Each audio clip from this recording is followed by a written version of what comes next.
Madame, Messieurs, c'est toujours avec un réel plaisir que je vous retrouve dans le cadre de l'émission Regard sur le monde. Eh bien, nous parlerons de la République populaire de Chine, et précisément le 20e congrès national quinquennal du Parti communiste chinois qui vient de s'achever à Pékin. Il s'est tenu du 16 au 22 octobre 2022. Eh bien, l'émission de ce jour va donc se dérouler en deux parties. D'abord, nous recevons sur ce plateau son Excellence Lin Jinji, ambassadeur de la République populaire de Chine au Gabon, avec qui nous allons aborder les questions relatives aux grandes résolutions qui ont été prises au cours de ce 20e congrès national quinquennal. Et puis en deuxième partie, nous recevrons son Excellence Emmanuel Mbalo, ancien ambassadeur du Gabon en Chine entre 2004 et 2012. Il est par ailleurs président de l'Association d'amitié Gabon-Chine. Et nous reviendrons avec lui sur les questions de coopération qui ont été également aussi abordées lors du 20e congrès national quinquennal du PCC. Eh bien, monsieur l'ambassadeur, bienvenue sur ce plateau de Regard sur le monde. Merci beaucoup de m'avoir invité sur votre plateau pour présenter justement ce congrès du PCC. Merci. Tout le plaisir est pour moi de vous recevoir, de vous accueillir dans les lieux de Gabon Télévision. Alors, donc, comme je le disais à l'entame, on va aborder vraiment précisément les résolutions, les grandes résolutions de ce congrès parce que le président Xi Jinping a prononcé un discours assez fort et qui mérite évidemment d'être évoqué ici. Et la tradition d'un regard sur le monde est que avant d'aller dans la présentation de ce congrès tel que nous l'avons prévu, on va suivre un document qui revient un peu sur la cérémonie solennelle de clôture. Donc, Excellence, je vous prie de bien vouloir suivre donc ce document. Le Parti communiste chinois a tenu cette semaine à Pékin son 20e congrès national quinquennal qui s'est conclu samedi par l'élection de 200 membres du comité central et de 168 membres suppléants. Ce dimanche 23 octobre, le 20e comité central a tenu sa toute première séance plénière, au terme de laquelle le président Xi Jinping a été reconduit à la tête du Parti communiste chinois. La 20e commission centrale de contrôle et de discipline, CCD, a été aussi adoptée. Les membres doivent maintenant défendre le rôle central du camarade Xi Jinping au sein du comité central du PCC, un organe qui s'apparente à un parlement interne au parti. Toutes ces activités se sont déroulées avant le clap de fin du 20e congrès dont la cérémonie solennelle s'est tenue au Grand Palais du Peuple à Pékin. Osez vous battre pour la victoire et plonger la tête dans le travail. Soyez déterminés à aller de l'avant.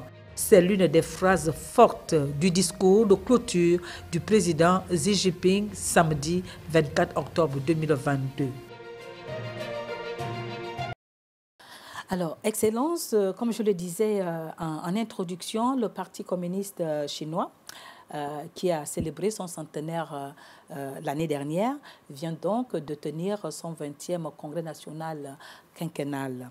Alors maintenant, avec vous, est-ce que vous pourriez éventuellement revenir brièvement sur ce congrès, c'est-à-dire comment il s'est tenu, et aussi quelles sont les résolutions qui ont été adoptées et quelle est l'importance du congrès pour la Chine? Donc, avec plaisir. Question en 3 volets. D'accord. Bon, je vais répondre à ces 3 volets. Et comme vous l'avez très bien dit, le 20e congrès du Parti communiste chinois, le PCC, s'est tenu du 16 au 22 octobre courant. Et le congrès est extrêmement important car il s'est tenu en moment critique où notre parti et notre peuple s'engagent dans la nouvelle marche de l'édification intégrale d'un pays socialiste moderne et s'achemine vers la réalisation de l'objectif du 2e centenaire, à savoir faire la Chine un grand pays socialiste, moderne, beau, prospère, puissant, démocratique, harmonieux et hautement civilisé. Donc le Congrès a passé en revue notre activité durant les 5 années écoulées et les grandes transformations réalisées au cours des 10 dernières années que nous appelons la nouvelle ère. Et tout en faisant une synthèse de cette activité et de ces transformations, le Congrès a décidé les plans d'action et les orientations principale pour le développement de la Chine dans les 5 ans à venir et au-delà, dont le contenu se trouve essentiellement dans les 3 résolutions adoptées respectivement sur le rapport d'activité du 19e comité central, sur le rapport d'activité de la 10e commission centrale de contrôle de la discipline et sur un amendement au statut du Parti communiste chinois. Donc le Congrès a élu également un nouveau comité central du PCC ainsi qu'une nouvelle commission centrale de contrôle de la discipline. Lors de la première session plénière du 20e comité central du PCC, M. Xi Jinping a été réélu secrétaire général du comité central du PCC. Voilà, c'est un peu le contenu de ce congrès. Depuis le 18e congrès en 2012, le socialisme à la chinoise est entré dans la nouvelle ère. Et le président Xi Jinping a présenté un rapport au congrès le 16 octobre au nom du 20e comité central du PCC. Et donc, en résumant les grandes réalisations au cours des 10 dernières années. Et donc, pourriez-vous alors nous décrire ces réalisations? Bien sûr. Alors, cette dernière décennie, sous la ferme direction du comité central du PCC, rassemblé autour du camarade Xi Jinping, nous avons connu 3 événements majeurs. Et le premier, c'est le centenaire de la fondation de notre parti, le PCC, vous l'avez bien dit. Le deuxième, c'est l'entrée dans la nouvelle ère du socialisme à la chinoise. Le troisième, c'est l'accomplissement de la tâche historique qui consiste à éradiquer la pauvreté absolue et à réaliser l'objectif du premier centenaire, soit le parachèvement de l'édification intégrale de la société de moyenne aisance. Il s'agit là, vous savez, d'une victoire historique pour la Chine. Donc ces 3 événements en disent long sur nos réalisations dans la nouvelle ère. Je me permets de vous lire ce paragraphe du communiqué de presse du Congrès. Ces 10 dernières années, nous avons mis en œuvre la théorie, la ligne et la stratégie fondamentale du parti, pris une série de mesures stratégiques, promu des pratiques réformatrices, réalisé des percées décisives et obtenu des résultats emblématiques. Nous avons surmonté des épreuves et relevé des défis d'ordre politique, économique, idéologique et environnemental. Et je m'arrête là. Mais je pense que la réalisation qui est primordiale et qui est préalable aux autres, c'est que le PCC a confirmé la position centrale du camarade Xi Jinping dans le parti et dans son comité central, ainsi que le rôle directeur de sa pensée sur le socialisme à la chinoise. Dans la nouvelle ère, cette réalisation répond plutôt à la respiration commune de l'ensemble du parti et du peuple chinois. D'accord. Alors, vous parlez de réalisation. Pourriez-vous nous donner quelques exemples de ces grandes transformations? Oui, les transformations sont réelles et tangibles sur tous les plans. Et je cite entre autres, sur le plan de développement, la Chine renforce sa 2e position mondiale en puissance économique, avec un PIB doublé en 10 ans, qui atteint environ 16 000 milliards de dollars en 2021, l'année dernière, et un PIB par habitant dépassant 12 000 dollars. La classe moyenne chinoise compte plus de 400 millions aujourd'hui, et au cours des 20 ans écoulés, la contribution annuelle de la Chine à la croissance mondiale est en moyenne de plus de 30%. Nous avons eu également beaucoup de réalisations scientifiques et technologiques importantes, ce qui fait que nous sommes le 11e pays en termes d'innovation. Sur le plan politique, en s'en tenant à intégrer un ensemble organique 3 choses: la direction du PCC, la souveraineté populaire et la gouvernance en vertu de la loi. Nous avons perfectionné les systèmes, les institutions, les procédures qui consistent à mieux réaliser la démocratie populaire à processus complet. Nous avons pris des mesures sérieuses et efficaces pour placer l'appareil d'État, l'administration et la société sous l'autorité des lois.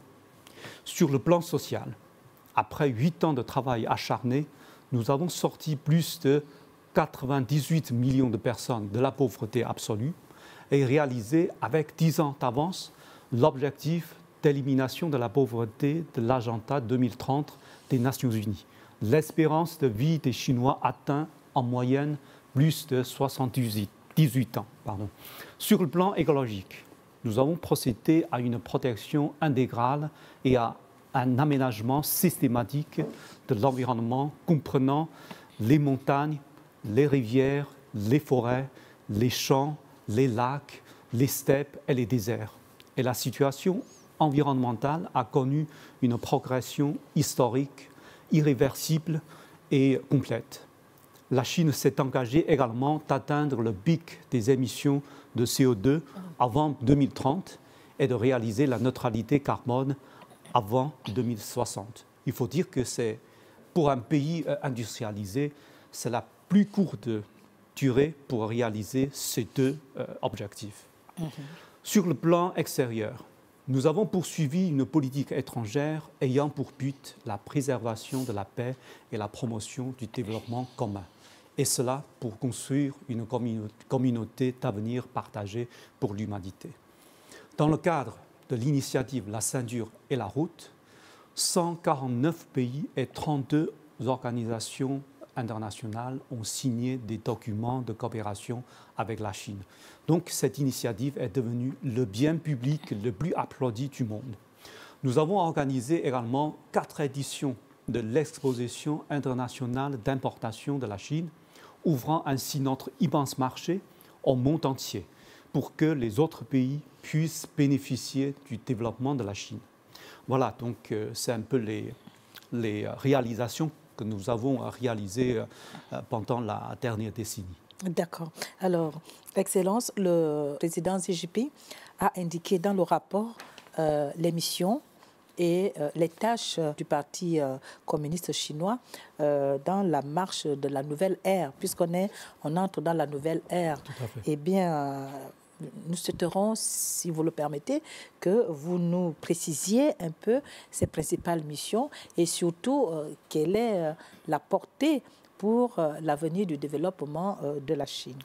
D'accord. Donc, M. Xi Jinping, dans son rapport, il a réitéré qu'à partir de maintenant, le Parti communiste chinois a pour tâche centrale d'unir et conduire le peuple chinois pour réaliser l'objectif du 2e centenaire, je l'ai déjà dit, soit de faire de la Chine un grand pays socialiste moderne dans tous les domaines. Et notre parti en prévoit 2 étapes stratégiques.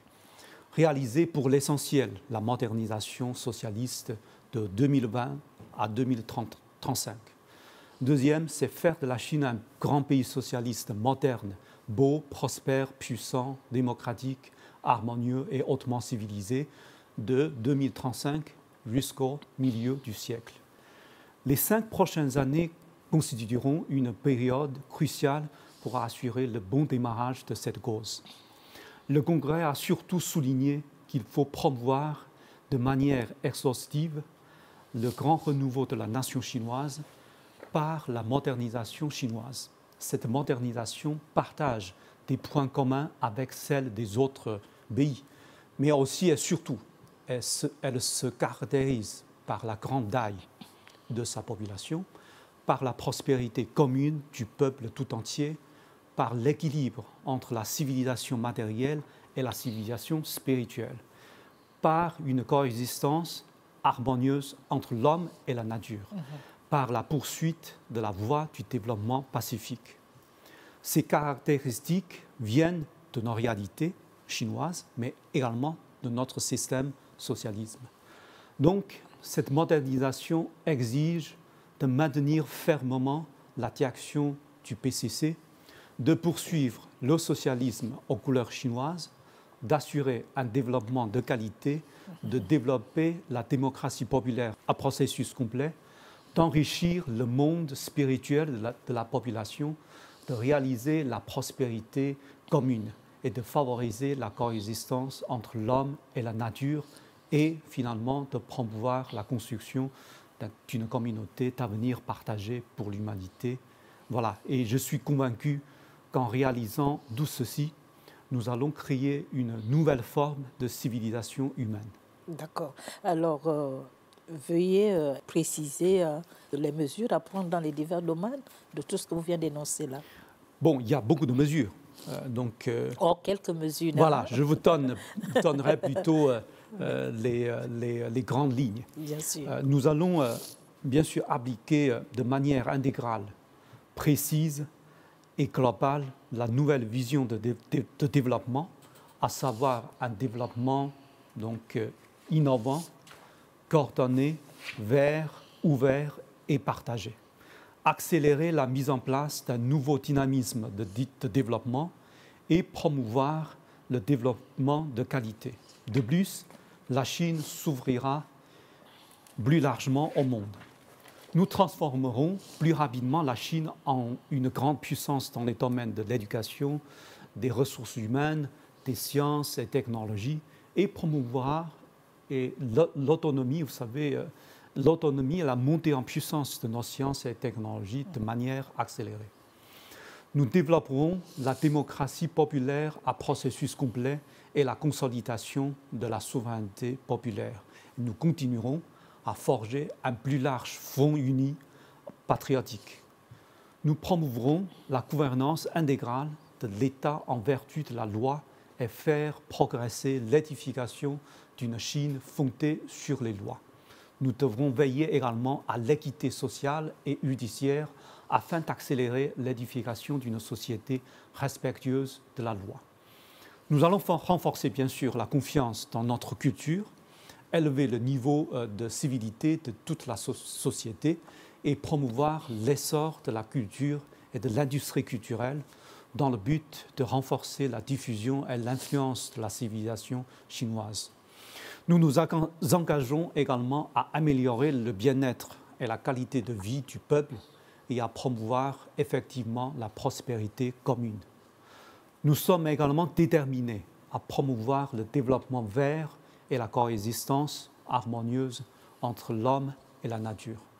Pour les mesures encore plus précises, je vous invite et j'invite également tous nos téléspectateurs à consulter le communiqué de presse du Congrès qui est postulé sur le site web et la page Facebook de notre ambassade, dont les adresses, j'espère, sont affichées ci-dessous, à votre écran. Ok, d'accord. On fera l'écho d'amplifier le message, voilà, l'invitation. Je fais un peu de publicité. Bien sûr. Alors, Excellence, le PCC est aujourd'hui le plus grand parti du monde avec 96 millions de membres.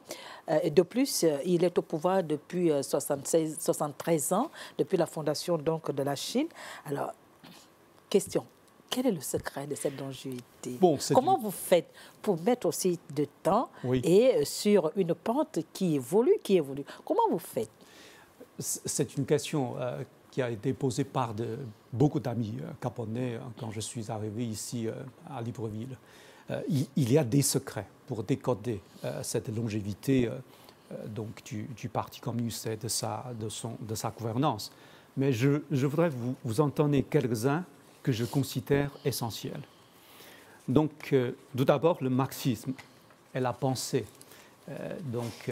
directrice fondamentale du PCC. Mais comment appliquer cette théorie en Chine? Cela constitue une interrogation majeure et centrale pour notre parti. Après tant d'années de recherche, de pratique, de réflexion, le PCC a trouvé sa réponse. Il faut savoir combiner les principes fondamentaux du marxisme avec les réalités concrètes de la Chine et avec le meilleur de nos cultures traditionnelles. La pensée de Xi Jinping sur le socialisme à la chinoise de la nouvelle ère en est l'exemple le plus récent du marxisme sinisé et actualisé. Donc, le premier secret du PCC, c'est qu'il est armé d'une théorie avancée et adaptée aux réalités de notre pays. Et il est un parti également qui œuvre à une meilleure société de l'humanité.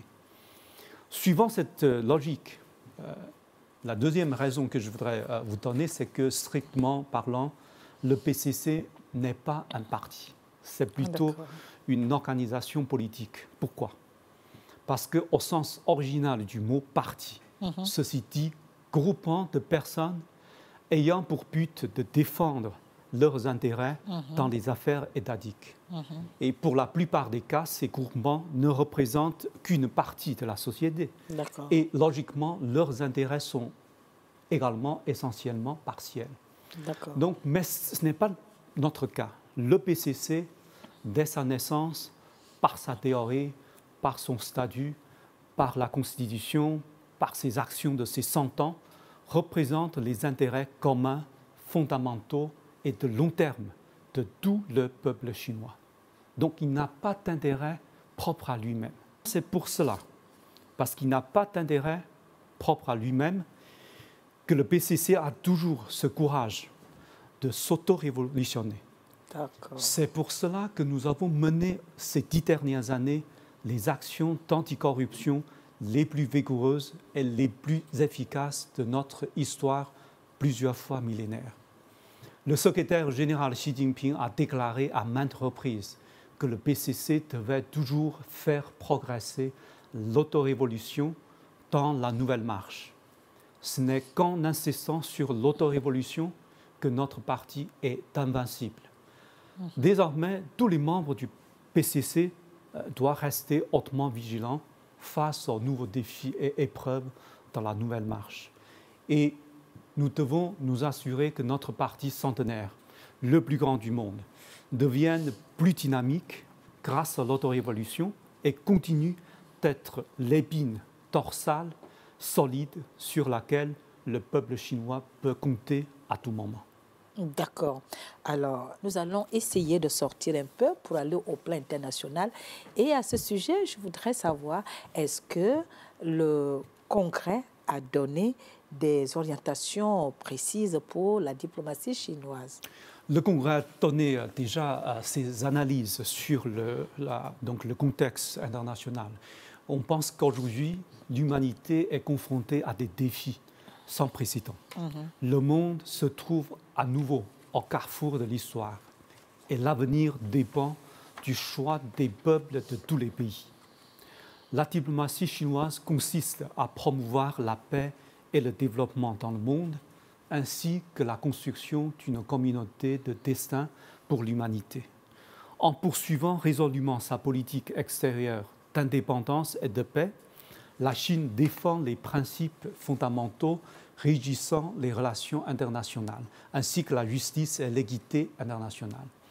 La Chine ne prétend jamais à l'hégémonie ni à l'expansion, quoi que ce soit son niveau de développement. La Chine développera des liens d'amitié et de coopération avec les autres pays sur la base des 5 principes de la coexistence pacifique. Elle poursuivra le principe de sincérité, de résultats réels, d'amitié et de bonne foi et renforcera sa solidarité et la coopération avec les pays en développement. La Chine poursuivra également sa stratégie d'ouverture mutuellement bénéfique et fera évoluer la gouvernance mondiale dans un sens plus juste et plus raisonnable. La Chine est prête à faire rayonner avec les autres pays du monde les valeurs communes à toute l'humanité que sont la paix, le développement, l'équité, la justice, la démocratie et la liberté, ainsi qu'à surmonter avec eux des défis planétaires de toutes sortes et à créer un avenir encore plus radieux pour l'humanité. Voilà, c'est un peu les analyses et plutôt les décisions et plans d'action pour la diplomatie chinoise décidés par le Congrès. Après la présentation faite par Monsieur l'ambassadeur sur le déroulement des travaux du 20e Congrès national quinquennal du PCC, nous prenons la direction justement de la Chine sur les lieux pour recueillir les avis des délégués du PCC ainsi que du public. La Chine a le projet, la volonté, les conditions et l'engagement de construire une communauté avec un avenir partagé pour l'humanité. Dans son rapport, Xi Jinping a souligné que la paix, le développement, la coopération et le gagnant-gagnant étaient les tendances mondiales irréversibles. Ce qui m'a profondément ému dans ce rapport, c'est l'engagement en faveur d'un développement centré sur le peuple et la promotion tous azimuts du grand renouveau de la nation chinoise par la modernisation chinoise. Je travaille en première ligne dans l'industrie manufacturière et je vois de grandes réalisations dans tous les secteurs depuis 10 ans en Chine, surtout dans l'industrie manufacturière. La Chine a déjà remporté la grande bataille contre la pauvreté et ensuite nous allons mener à bien la bataille pour réaliser des percées dans les technologies clés et les technologies de base, comme Xi Jinping l'a indiqué dans son rapport. J'ai une confiance sans précédent. Il y a un point important sur lequel le secrétaire général Xi Jinping est revenu et sur lequel je suis particulièrement très attentionné, c'est le fait de rappeler toujours l'objectif, le premier objectif, l'objectif suprême du Parti communiste chinois qui est celui de servir le peuple. Et il a rappelé dans ce discours-là, il faut servir avec le cœur.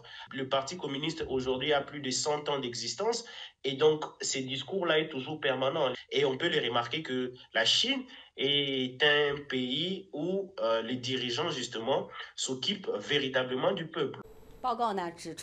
Je suis impressionnée par le rapport présenté par Xi Jinping qui souligne que nous devons matérialiser, préserver et satisfaire les intérêts fondamentaux de la grande majorité de la population. Nous saisir des questions qui touchent aux intérêts directs et immédiats de la population et qui sont au centre de ces préoccupations et nous efforcer de résoudre les problèmes épineux qui préoccupent les masses populaires et qui réclament d'urgence d'une solution. Nous avons aussi le résumé du congrès fait par Mme Zhang Shanghui, journaliste de CGTN. Le 20e congrès du Parti communiste chinois se déroule du 16 au 22 octobre, un événement politique très attendu et qui a attiré l'attention de la société internationale. 2296 délégués se sont rassemblés au Grand Palais du Peuple pour représenter 96 millions de communistes chinois et plus de 4,9 millions d'organisations de base du parti. C'est à ce moment que le Parti communiste chinois dévoile sa feuille de route pour la Chine pour les 5 prochaines années. Il faut rappeler que le congrès se tient en effet une fois tous les 5 ans et l'année 2021, l'année dernière, a en effet marqué par le centenaire du Parti communiste chinois qui a été fondé en 1921. Donc, c'est pour vous dire à quel point c'est important cette année 2022 de commencer à se projeter vers l'avenir, vers son deuxième centenaire. Et donc, c'est un moment important pour le Parti communiste chinois à dessiner sa feuille de route pour l'avenir de la Chine. Et le but est clair, parachever l'édification intégrale de la société de moyenne aisance pour ce premier centenaire, encore une fois de consolider cette société de moyenne aisance et également entreprendre sur cette lancée l'édification intégrale d'un pays socialiste moderne, qui est une nouvelle marché conduisant à la réalisation de l'objectif du deuxième centenaire. Xi Jinping a prononcé dans son discours important à l'ouverture du 20e congrès national du Parti communiste chinois le travail que le Parti communiste chinois a pu réaliser depuis 5 ans et aussi il s'est projeté dans l'avenir en donnant quelques pistes de développement en Chine. Les mots-clés, nouveaux modèles de développement, un développement de qualité, la réunification nationale, l'anticorruption, sécurité, confiance culturelle et enfin la sécurité alimentaire en Chine. Madame, Monsieur, je vous ai dit tout au début que je vais recevoir en deuxième période de cette émission Monsieur Emmanuel Mbalo, ancien ambassadeur du Gabon en Chine entre 2004 et 2012. Et il est par ailleurs le président de l'association d'amitié Gabon-Chine. Bien, il est là sur ce plateau. Excellence, bienvenue sur le plateau de Regard sur le Monde. Bonjour. Ok, alors donc nous allons continuer à parler justement des grandes réalisations du processus d'industrialisation de la Chine. Et donc vous êtes bien placé justement pour en parler et d'affirmer évidemment que la République sous la direction du PCC, le peuple chinois a réussi à faire des exploits inédits parce que la Chine a parachevé son processus d'industrialisation en quelques décennies, ce que l'Occident a fait en siècles. Et donc, vous, en tant qu'ancien ambassadeur dans ce pays et aussi président de l'association d'amitié Gabon-Chine, alors, quel regard vous jetez sur le parcours du développement du grand renouveau de la Chine aujourd'hui? Le constat est partagé par tout le monde. Hier, pauvre isolé, la Chine est aujourd'hui, sous l'impulsion du Parti communiste chinois, la plus belle réussite de développement que le monde ait jamais connue. Jamais encore, dans l'histoire de l'humanité, un pays aussi grand. Vous savez, la Chine, c'est plus étendu que l'Europe des 27 États, et le plus peuplé du monde n'avait connu de telles transformations dans un laps de temps si court. La Chine s'est éveillée, elle est debout, pour reprendre les mots du président Mao Tse-tung, lorsqu'il proclame la République populaire de Chine le 1er octobre 1949. Aujourd'hui, la Chine, c'est la deuxième économie du monde. C'est la première puissance manufacturière, détrônant les États-Unis. C'est la première puissance commerciale, détrônant les États-Unis. C'est le premier détenteur de réserves de change et c'est le premier créancier des États-Unis. Donc, la Chine a retrouvé le rang parmi les nations auquel la Chine aurait dû toujours avoir grâce à sa géographie, grâce à sa démographie et grâce à son histoire. À propos de l'histoire, je voudrais...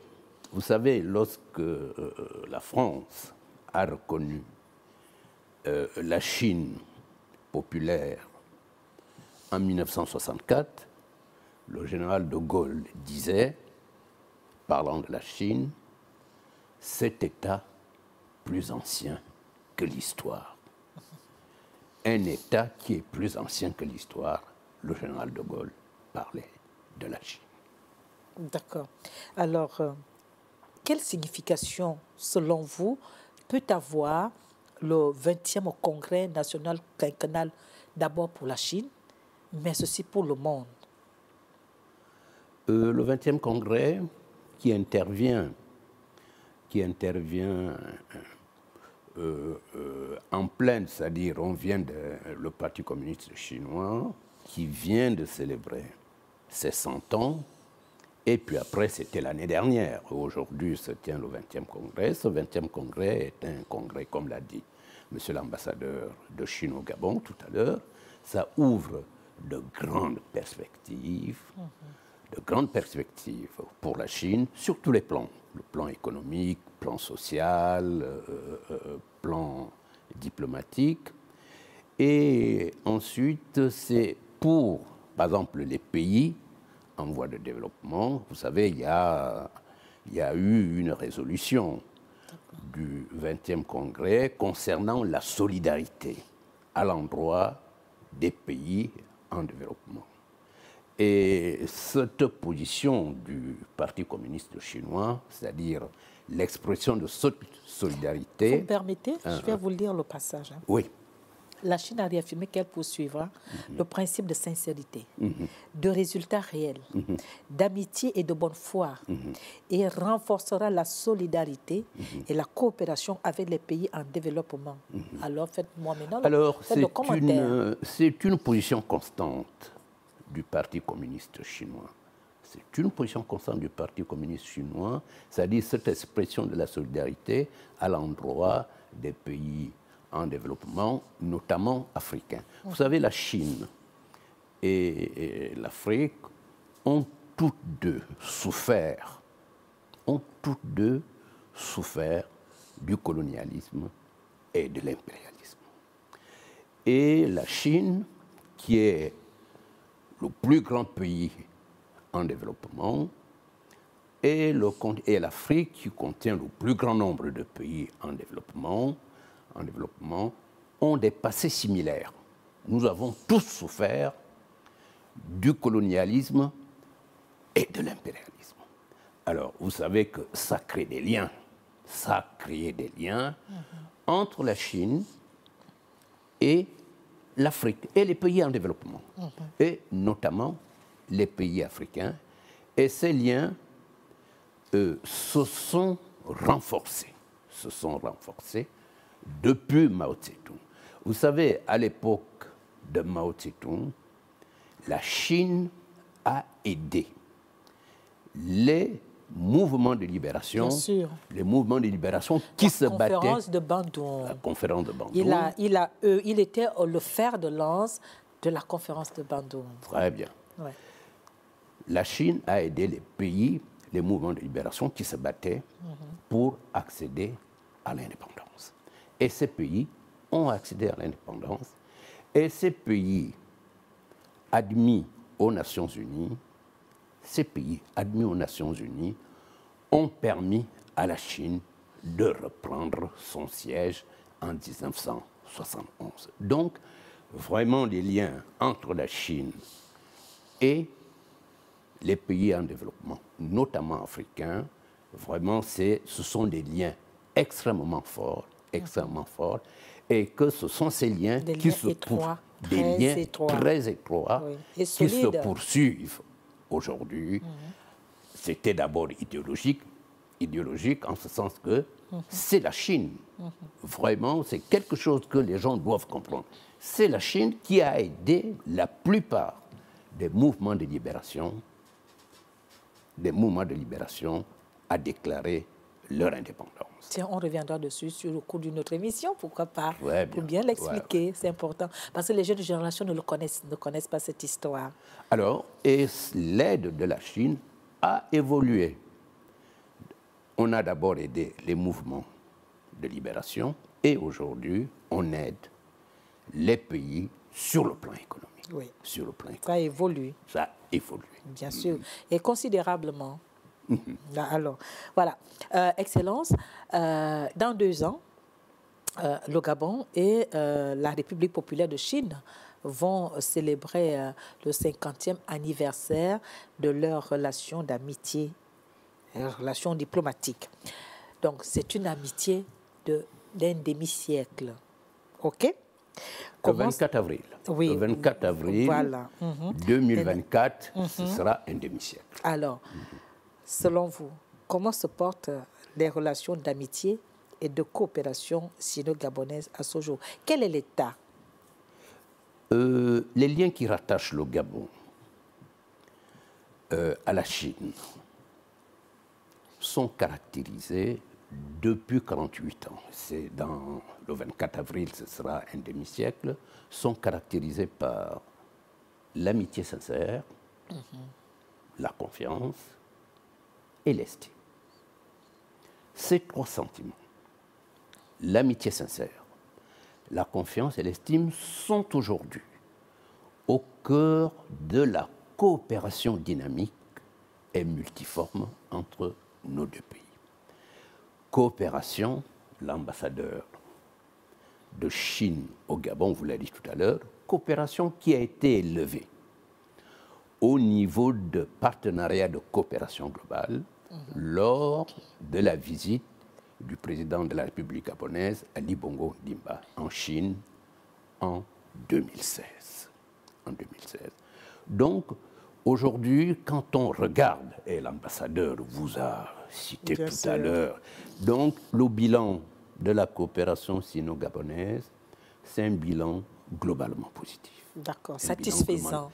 Insatisfaisant, comme disent les Latins. Et que l'ambition du président de la République gabonaise, Ali Bongo Ondimba, est de les porter encore à un niveau très élevé. D'accord. Merci, Excellence. Au cours de cette émission aussi, il y a également M. Axel Gesson Ayenoué, délégué national chargé de l'Union des jeunes du Parti démocratique gabonais. Il nous parle des coopérations et des échanges entre le PDG et le PCC.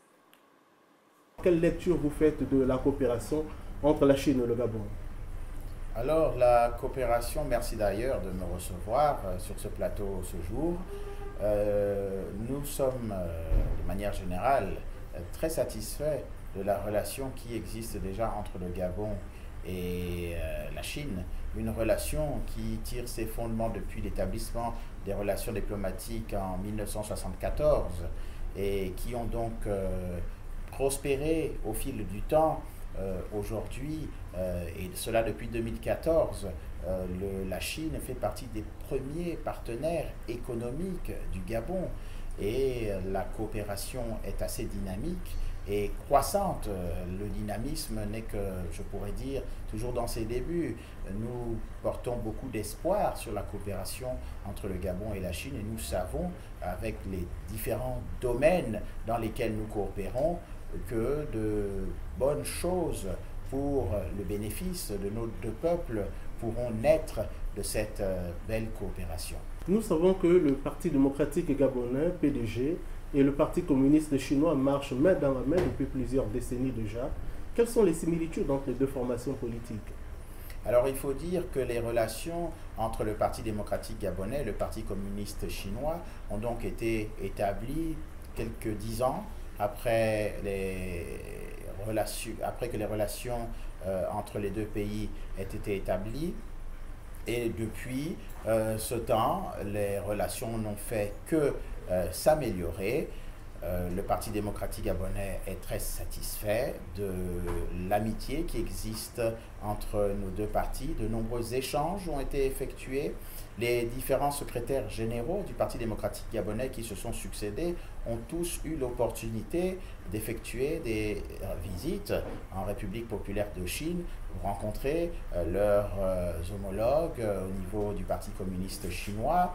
Les femmes, les jeunes ont pu également effectuer toutes ces années des visites en Chine. Nous avons également reçu au Gabon un certain nombre de délégations de jeunes, de femmes, de hauts responsables du Parti communiste chinois. Notre secrétaire général Steve Zegodieko, je reste convaincu que lui également pourra avoir l'opportunité de renforcer les liens d'amitié qui existent entre nos deux partis en effectuant une visite également sur Pékin et en recevant également d'autres hauts cadres du Parti communiste chinois. Ces échanges d'expériences et ces échanges culturels nous permettent vraiment d'envisager un avenir serein, un avenir plein de promesses qui s'avéreront concluantes, nous sommes convaincus. Et vous savez également que le président Omar Bongo s'est beaucoup inspiré de la structuration du Parti communiste chinois, si bien qu'aujourd'hui nous voyons dans le Parti démocratique gabonais, dans sa structuration, des similitudes avec le Parti communiste chinois dans la structuration. Nous avons également des points communs en fonction de la vision que nous avons du parti et du développement du pays et de l'importance d'être auprès des populations et de faire en sorte que les populations puissent vivre dans le bien-être. C'est un intérêt que nous poursuivons tous et c'est pour cela que nous nous entendons bien. Nous développons ensemble les idées qui peuvent nous permettre de concourir au bien-être de la population. Le Parti démocratique gabonais a célébré il y a quelques mois déjà, le 12 mars dernier, son 56e anniversaire et actuellement se déroule en Chine le 20e congrès du Parti communiste qui a porté de nouveau le président Xi aux commandes de la Chine. Quelles sont vos impressions? Nous sommes satisfaits parce que la collaboration avec le président Xi Jinping et notre président de la République, son Excellence Ali Bongo Ondimba, est au beau fixe. Les deux présidents se sont déjà rencontrés à plusieurs reprises et le président Xi Jinping, dans sa vision de moderniser la Chine, mais également dans sa vision de renforcer la route de la soie, c'est-à-dire l'idée qu'il existe une communauté de destin et que nul ne peut évoluer si les autres n'évoluent pas. Et le fait que le président Xi Jinping donc soit reconduit dans ses fonctions est un bénéfice pour la Chine, mais c'est également un bénéfice pour tous les amis de la Chine qui adhèrent à la manière dont le président Xi Jinping conçoit les relations internationales, notamment la question de la communauté de destin. Nous souhaitons que les relations entre nos deux parties puisse se poursuivre, que cette amitié soit toujours renforcée, qu'il y ait toujours plus d'échanges de camarades du Parti communiste chinois au Gabon, de camarades du Parti démocratique gabonais en Chine, qu'il y ait encore plus d'échanges commerciaux dans le domaine de la santé, dans le domaine de l'agriculture, dans le domaine de la défense, dans le domaine de l'éducation. Voilà tant de domaines, bien entendu dans le domaine culturel. Nous souhaitons également, avec d'autres pays d'Afrique bien entendu, qu'il y ait une meilleure possibilité d'accès au marché chinois pour les produits africains, qu'il y ait une valorisation des produits africains dans leur production et dans leur exportation au niveau de la Chine. Il y a tellement d'attentes et il y a encore tellement à faire, et il y a une confiance qui est là parce que le Parti communiste chinois est un parti ami, la Chine est une nation amie, bien entendu. Le Gabon a beaucoup d'amis, le Parti démocratique gabonais a beaucoup de partenaires, mais la Chine occupe une place de choix parmi les amis du Parti démocratique gabonais et bien entendu partout du Gabon. Nous parcheminons tout doucement vers la fin de cette émission. Avant de nous séparer, vous êtes ambassadeur ici, vous venez d'arriver. Et puis, l'année dernière, le Parti communiste chinois a célébré son centenaire. Et maintenant, l'année prochaine, on va célébrer le cinquantenaire des relations entre la Chine et le Gabon. Alors, quel est votre plan pour promouvoir justement les relations sino-gabonaises? Qu'est-ce que vous prévoyez dans ce sens? Alors, bon, je précise, c'est que dans 2 ans, donc c'est en 2024 que nous allons fêter ensemble ce qu'on appelle le North Star des relations diplomatiques entre le Gabon et la Chine. Et si on appelle ainsi un mariage de 50 ans, c'est pour démontrer la solidité des relations. En effet, depuis l'établissement des relations en 1974, la Chine et le Gabon se témoignent l'amitié sincère et se traitent d'égal à égal. Nous avons entrepris des coopérations gagnant-gagnant pour réaliser un développement commun. En 2016, le président Xi Jinping et le président Ali Bongo Ondimpa ont hissé nos relations bilatérales au partenariat de coopération globale. Et dès lors, les relations sino-gabonaises se sont engagées dans une voie de développement rapide. Afin de raffermir davantage nos relations, nous allons renforcer bien sûr cette confiance politique. Il faut multiplier les échanges de haut niveau et promouvoir les échanges et coopérations à divers échelons entre les gouvernements, les institutions législatives, les partis politiques et les collectivités locales. Nous devons continuer à nous soutenir dans les questions touchant aux intérêts vitaux de part et d'autre.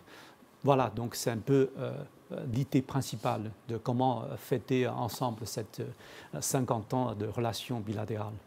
Monsieur l'ambassadeur, le Gabon a assuré la présidence tout ce mois d'octobre du Conseil de sécurité des Nations Unies. Et la Chine est membre permanent. Est-ce que le Gabon et la République populaire de Chine ont bien coopéré? Oui, exactement. La Chine mène des concertations et collaborations étroites avec votre pays, le Gabon, pour le soutenir dans cette fonction importante. Par ailleurs, en marge de la 77e Assemblée générale des Nations Unies, les ministres des Affaires étrangères chinois et gabonais, son Excellence M. Wang Yi et son Excellence M. Michael Moussa Adamo, se sont rencontrés le 24 septembre dernier à New York. Ils sont parvenus à beaucoup de consensus sur le renforcement de nos relations. Cela va injecter une nouvelle impulsion donc, à notre amitié traditionnelle. Quels sont vos projets dans les autres domaines? Voilà, donc nous avons déjà... Qu'est-ce que vous envisagez? Oui, nous avons parlé déjà de la coopération politique. Alors, sur le plan économique, il faut approfondir la coopération gagnant-gagnant. La Chine, maintenant, demeure le premier partenaire commercial du Gabon depuis 8 ans consécutifs. Et nous allons continuer à soutenir les secteurs prioritaires de votre plan de transformation accélérée et à faire ces secteurs donc, au centre des projets de coopération bilatérale. La Chine œuvre à accélérer également la concrétisation de l'initiative pour le développement mondial lancée par le président Xi Jinping en 2021. Et le Gabon se figure parmi les premiers bénéficiaires des projets dans ce cadre. Et sur le plan des échanges humains et culturels, ces dernières années, nous avons eu beaucoup d'échanges humains et culturels. Et cette année, l'ambassade a organisé le concours linguistique Bon vers le chinois et le dialogue avec les taïkonautes chinois qui ont permis donc, aux jeunes Gabonais de mieux comprendre la Chine. Chaque année, le gouvernement chinois octroie bien sûr des bourses aux étudiants gabonais et je me réjouis de voir que grâce à l'amélioration de la situation sanitaire, de plus en plus de boursiers gabonais ont pu retourner en Chine pour leurs études. Et nous allons renforcer ces échanges humains et culturels en vue d'une compréhension mutuelle renforcée entre nos deux peuples. Voilà, ce sont les plans d'action plutôt pour les relations sino-gabonaises. L'avenir promet alors. Bien sûr, bien sûr. Okay. Excellence, un mot de conclusion. Oui, je suis arrivé il y a 2 mois. Et après mon arrivée ici au Gabon, j'ai constaté que malgré la distance géographique qui nous sépare entre nos 2 pays, le cœur des 2 peuples sont proches. Et nous avons vraiment d'énormes potentialités de coopération à valoriser. Et je voudrais réitérer que la Chine reste un partenaire fidèle pour accompagner le Gabon dans sa construction d'un pays émergent. Et je suis disposé à joindre mes efforts avec ceux des amis gabonais de tous horizons pour élever cette relation bilatérale à un niveau plus élevé. Voilà ma conclusion. Voilà, Excellence. Gabon Télévision, par le truchement de l'émission Regard sur le monde, vous dit merci d'être venu sur ce plateau, édifier l'opinion publique gabonaise sur justement la densité de ce 20e congrès national quinquennal, mais aussi sur l'état, le beau fixe des relations diplomatiques entre le Gabon et la Chine. Merci d'être venu.